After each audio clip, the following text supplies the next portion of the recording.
প্রগতি যে প্রমাণ পেয়েছে তার সাথে রণবীরের হাতের ছাপ কি মিলে যাবে? দেখতে হলে সম্পূর্ণ ভিডিওটি না টেনে দেখতে থাকুন। হ্যালো গাইস, কি অবস্থা সবার? আশা করি প্রত্যেকে অনেক ভালো আছেন। নিয়ে আসলাম প্রেমের আগুন ধারাবাহিক নাটকের 63 নম্বর এপিসোডের সুন্দর একটি এক্সপ্লেনেশন। সো গাইস, কথা না বাড়িয়ে শুরু করা যাক। তার আগে আমাদের চ্যানেলটি এখনো যারা সাবস্ক্রাইব করেননি তারা চ্যানেলটি সাবস্ক্রাইব করে পাশে থাকা বেল আইকনটি বাজিয়ে দেবেন। এপিসোডের শুরুতেই দেখতে পাই সবাই পার্টি থেকে বাড়ি চলে আসে। প্রিয়া রণবীর আর প্রগতিকে ধন্যবাদ জানায় আর সে অনেক খুশি। এর মধ্যে প্রগতির ফোনে প্রশান্ত মেসেজ করে প্রগতি বাইরে ডাকে। প্রগতি মেসেজ দেখে ভাবে ও যে পার্টিতে প্রমাণ পেয়েছে সেটাও সে প্রশান্তের কাছে নিয়ে যাবে। এরপর ওখানে বাড়ির সকলে চলে আসে আর রণবীরের মা প্রগতিকে দেখে বলে, তুমি কোথায় গেছিলে? সবাই বলে, বৌদিকে আমরাই পার্টিতে নিয়ে গেছিলাম। এবার রণবীরের মা একটু রেগে যায় আর বলে, বাড়ির বউ এমন পোশাকে বাইরে যেতে পারে না, আর পার্টিতে তো কখনোই না। রণবীর এবার অনেক রেগে যায় আর ওর মাকে বলতে শুরু করে, বউরা কি শুধু বাড়ির কাজেই করবে, বাইরে যেতে পারবে না? প্রগতির যেখানে ইচ্ছা সে যেতে পারে, কেউ যাতে তাকে কিছু না বলে। রণবীরের মা খুব রেগে যায় আর ওকে বলতে শুরু করে, এই দুদিনের মেয়েটার জন্য তুই আজ আমার সাথে এভাবে কথা বলছিস? রণবীর বলে, ও আমার স্ত্রী, ওর একটা নাম আছে, তুমি ওর সাথে এভাবে কথা বলতে পারো না। রণবীর ওর মায়ের সাথে খুব ঝামেলা করে আর প্রগতিকে উপরে নিয়ে যায়। রণবীরের মা খুব রেগে যায় আর অনেক মন খারাপ করে। এরপর আমরা দেখি রণবীর তার রুমে চলে যায় আর ড্রিঙ্ক করতে শুরু করে। প্রগতি তার কাছে আসে আর তাকে বলে, তুমি আজ যেটা করেছো একদমই ঠিক করনি। রণবীর বলে, আমি যা করেছি আমি ঠিক করেছি, মায়ের উচিত হয়নি তোমাকে এভাবে কথা বলার। প্রগতি বলে, যেটাই হোক তিনি তোমার মা, তোমাকে অনেক ভালোবাসে আর অনেক কষ্ট করে বড় করেছে। তুমি যেটা দেখতেছো তোমার কাছে সেটা ঠিক, আর মা যেটা দেখতেছে মায়ের কাছে সেটা ঠিক। রণবীর এবার খুব মন খারাপ করে আর বলে, মা তো সেই যে নিঃস্বার্থভাবে ভালোবাসে, সন্তানকে কষ্ট দেখলে সেও কষ্ট পায়। আমি আমার মায়ের ভালোবাসা পাইনি, শুধু একমাত্র বড় মাই আমাকে নিঃস্বার্থভাবে ভালোবেসেছে। প্রগতি বলে, মা তো মাই হয়, আমরা ওনার কাছে ক্ষমা চাইবো। রণবীর বলে, আমরা তো কোনো ভুল করিনি যে ওনার কাছে ক্ষমা চাইবো। প্রগতি বলে, ভুল যেই করুক ক্ষমা আমরাই চাইবো। এদিকে রণবীরের মা খুব রেগে আছে। রণবীরের বাবা ওনাকে বোঝানোর অনেক চেষ্টা করতেছে, কিন্তু উনি ওনার কোনো কথাই শুনছে না। রণবীরের মা বলে, রণবীর কোনোদিন আমার সাথে এভাবে কথা বলেনি, আজ ওই মেয়েটার কারণে আমার সাথে এভাবে কথা বলল, সবকিছু ওই মেয়েটার জন্য হয়েছে। এরপর আমরা পরের সিন দেখতে পাই, হর্ষ আর ওর স্ত্রী রুমে বসে আছে।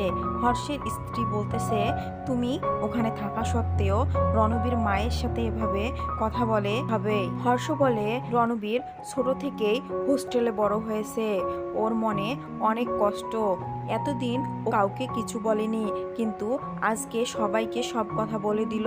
প্রগতি তো শুধু কথা বলার মাধ্যম ছিল। এরপর আমরা পরের সিন দেখতে পাই, প্রগতি রণবীরকে বোঝাচ্ছে যাতে মায়ের কাছে ক্ষমা চায়, কিন্তু রণবীর তাতে মোটেও রাজি না। এর মধ্যে ওখানে বড় মা চলে আসে আর রণবীরকে বলে, তুমি একদম কাজটি ঠিক করনি, আমি সব শুনেছি, তুমি তোমার মায়ের কাছে ক্ষমা চাইবে। রণবীর বলে, আচ্ছা ঠিক আছে। কথা বলে ও ওখান থেকে চলে যায়। রণবীর চলে গেলে বড় মা প্রগতিকে বলে, তুমি সব সময় রণবীরের খেয়াল রেখো। এ কথা বলে প্রগতিকে জড়িয়ে ধরে আর তারপর ওখান থেকে চলে যায়। এর মধ্যে প্রগতির মনে পড়ে প্রশান্তের কথা। প্রশান্ত তার জন্য অপেক্ষা করতেছে, যে করেই হোক তাকে ওখানে যেতে হবে। এরপর আমরা পরের সিন দেখতে পাই, প্রশান্ত গাড়ির মধ্যে প্রগতির জন্য অপেক্ষা করতেছে। এর মধ্যে বাইরে ও একজনকে দেখতে পায়। তারপর সে গাড়ি থেকে বের হয়ে দেখে সেখানে কেউ ছিল না। তারপর আবার সে গাড়ির মধ্যে বসে পড়ে আর বলে, নিশ্চয়ই আমার চোখের ভুল হয়েছে। এরপর আমরা দেখি ওই অজ্ঞাত লোকটি বাড়ির কাজের মেয়েটিকে ফোন দিয়ে বলতেছে, প্রগতি যাতে বাইরে বের হতে না পারে, ওর দিকে যাতে নজর রাখে। এরপর আমরা পরের সিন দেখতে পাই, প্রগতি চুপি চুপি বাইরে বের হওয়ার চেষ্টা করছিল। তখন শেফালি এসে প্রগতিকে ধরে ফেলে আর বলে, বৌদি তুমি কোথায় যাচ্ছ? এর মধ্যেই সবাই প্রগতিকে বাইরে যেতে দেখে ফেলে। তখন রণবীরের মামা মামি আসে আর বলে, ওর তো আজকে স্বাধীনতা দিবস, রণবীর তো ওকে স্বাধীনতা দিয়েছে, ও যেখানে খুশি যেতে পারে আর কেউ কিছু বলতে পারবে না। এ কথা বলে ওখান থেকে চলে যায়। এরপর ওখানে নকুল আসে আর বলে, বৌদি আমি নিজ হাতে রান্না করেছি, তুমি দাঁড়াও আমি নিয়ে আসছি।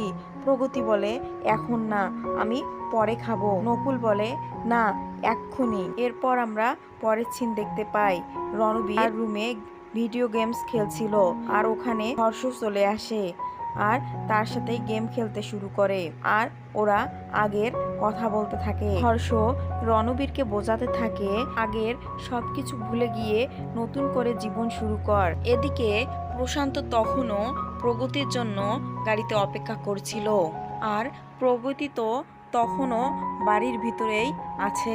নকুল ওকে বসতে বলে খাবার নিয়ে আসে।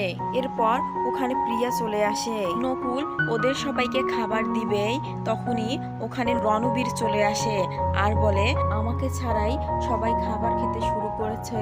নকুল বলে, দাদা আমি তো তোমাকে ডাকতে যাবই। রণবীর বলে, ডাকতে যাবি, ডাকিসনি তো। এরপর আমরা দেখি রণবীর প্রগতিকে খাইয়ে দেয় আর প্রগতিও রণবীরকে খাইয়ে দেয়। এরপর প্রগতি বলে, দাঁড়াও আমি অন্যদের খাবার দিয়ে আসছি। এ কথা বলে ও ওখান থেকে চলে যায়। এরপর প্রগতি ওই কাজের মেয়েটির ওখানে যায় আর বলে, তুমি কি আমাকে একটু সাহায্য করতে পারো?